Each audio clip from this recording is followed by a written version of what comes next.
You are not broken. You were trained.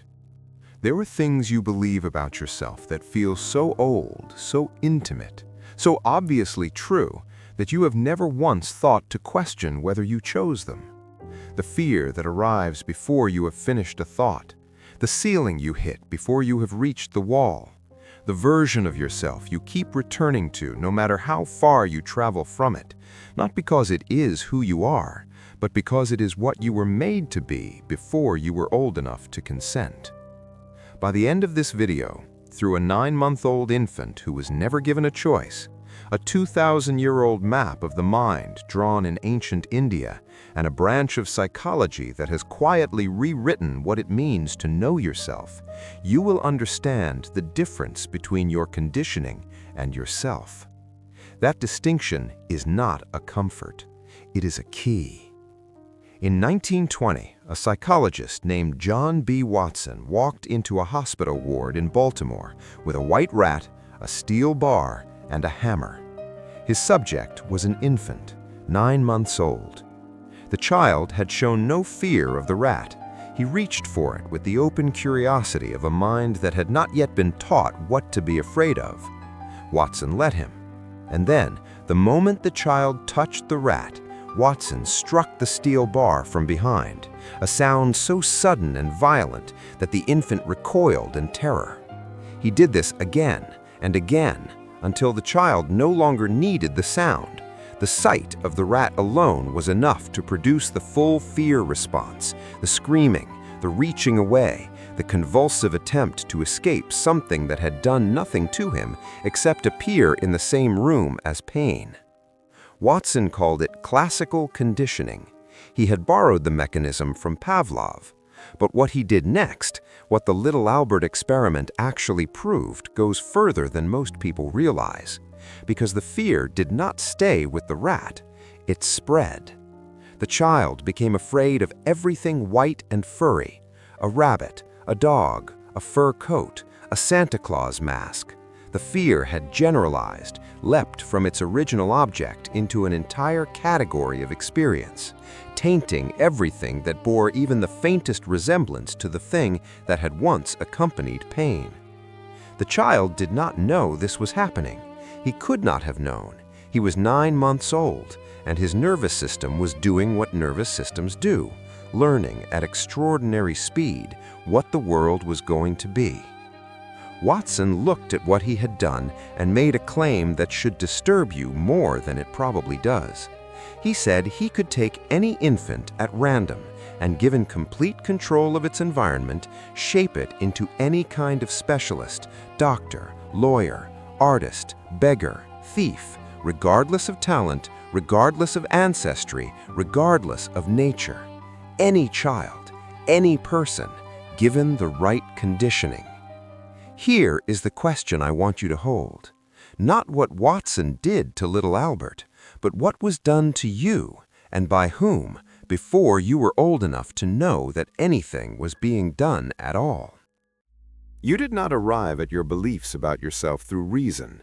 You did not examine the evidence, weigh the alternatives, and conclude that you were the kind of person who cannot sustain success, or does not deserve love, or should not take up too much space, or will inevitably fail in the specific way you keep failing. You absorbed those conclusions.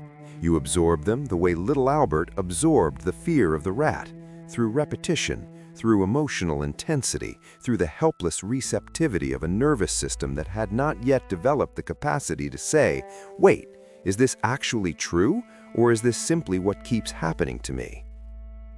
The psychologist Jeffrey Young spent decades working with patients who had completed conventional therapy successfully, who understood their histories, who could articulate their patterns, who had the vocabulary and the insight, and who still could not change.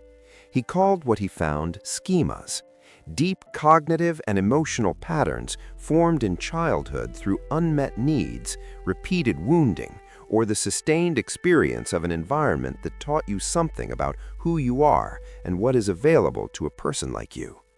A schema is not a belief you hold. It is a lens through which everything arrives. It does not present itself as a pattern. It presents itself as reality, as perception, as simply knowing yourself well enough to be honest about your limitations. This is why insight alone does not heal. You can know intellectually that your father's silence was not about your worth.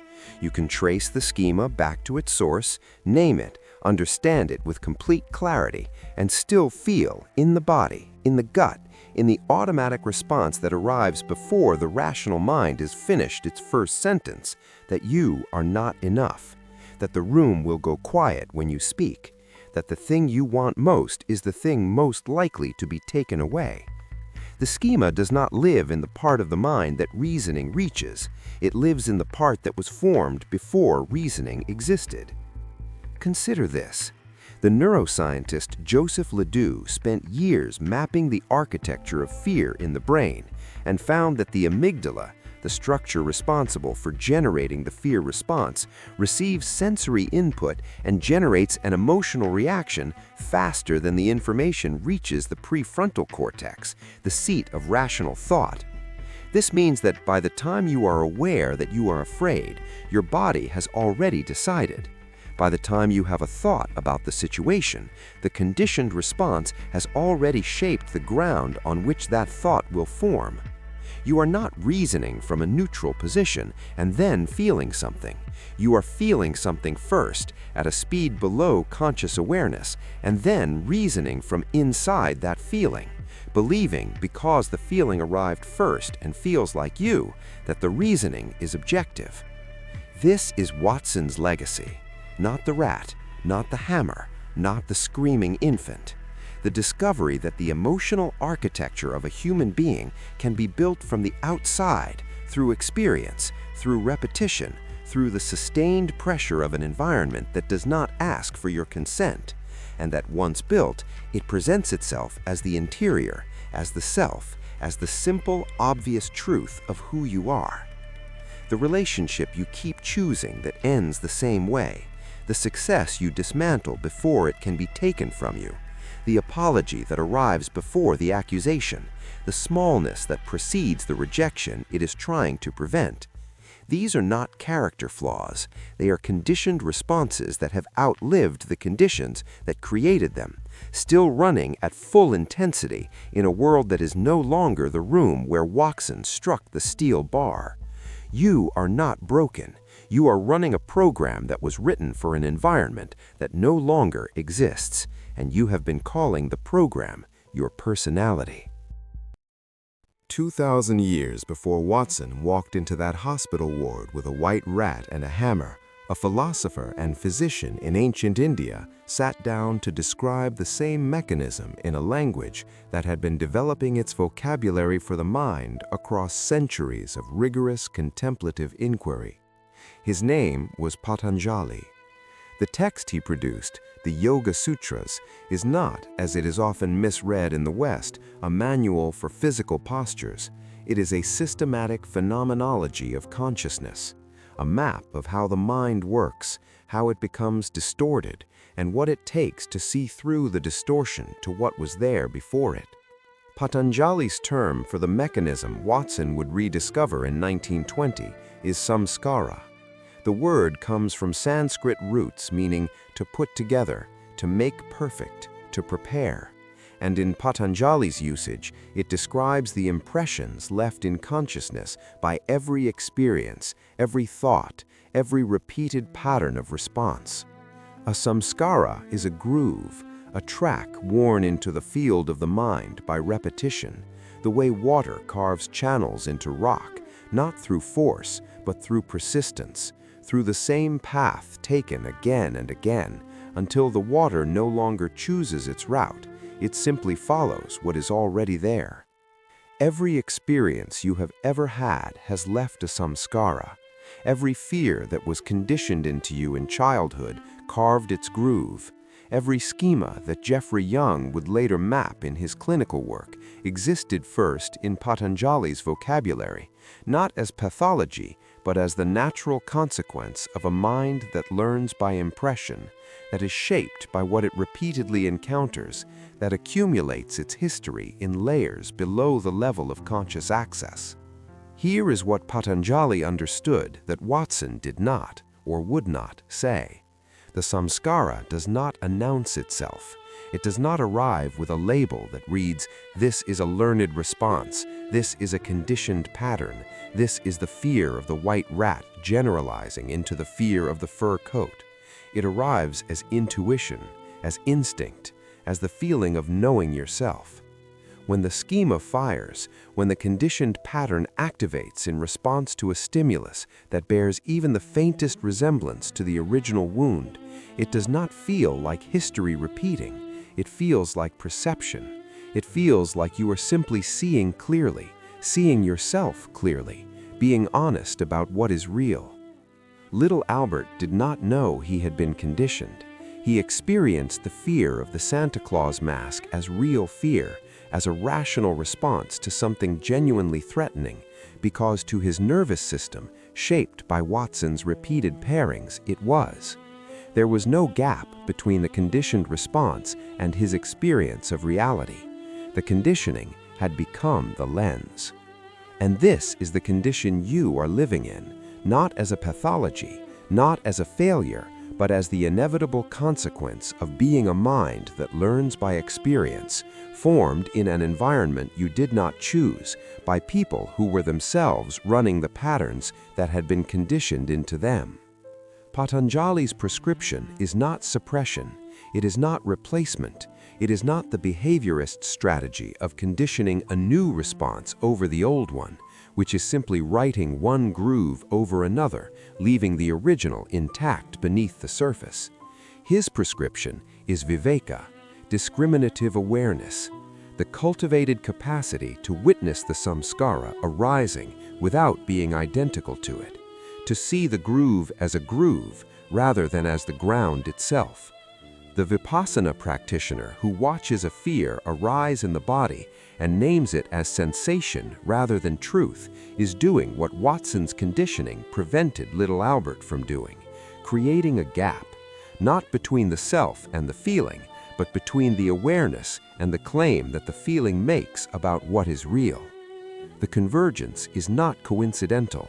Patanjali and Watson are describing the same mind, one from the inside, one from the laboratory, one asking how consciousness becomes distorted by its own history, the other proving in a hospital ward that it can be. Now close the loop.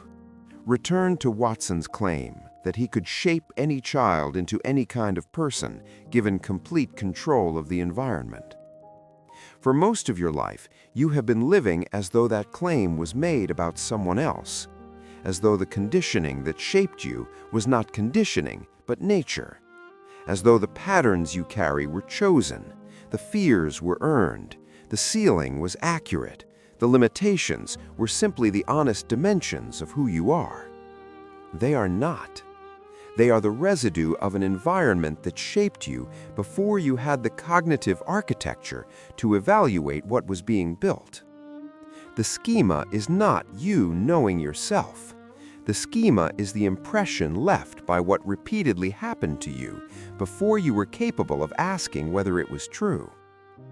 Jeffrey Young's clinical research showed that schemas can be identified, mapped, named, traced to their origin with enough precision that the client can begin, for the first time, to see the lens rather than only through it. Patanjali's Viveka offers the same capacity through a different route, not the clinical tracing of origin, but the meditative cultivation of witness, the slow, practiced development of the gap between awareness and content, between the self and the story the conditioning has been telling about the self. This is not a reframe. This is not the suggestion that you simply think differently, choose better, affirm your way out of the groove. The groove is real. The conditioning was real. What was done to you, through the environment you were placed in, the repeated experiences that carved their impressions, the fears that were generalized into entire categories of living before you had a word for fear, was real, and it shaped you, and the shaping runs deep. But the shaping is not you. It is something that happened to you. and there is a distinction between those two things that changes everything about how you stand in relation to your own life. Little Albert's fear was real. The rat had not hurt him. The fur coat had never threatened him. But the nervous system that generated the fear, the one Watson so precisely and deliberately trained, was not broken. It was working exactly as designed. It had learned what it had been taught. The failure was not in the child. The failure was in the room, in the experiment, in the man with the hammer who had decided before the child was born what that child was going to be afraid of. You did not decide what you were going to be afraid of. You did not design the room. You did not write the program that now runs your responses, narrows your choices, makes certain futures feel impossible before you have even imagined them fully.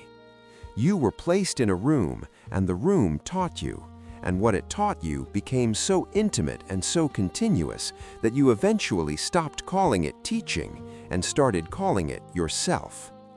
You are not broken. The groove is not the ground. The conditioning is not the self.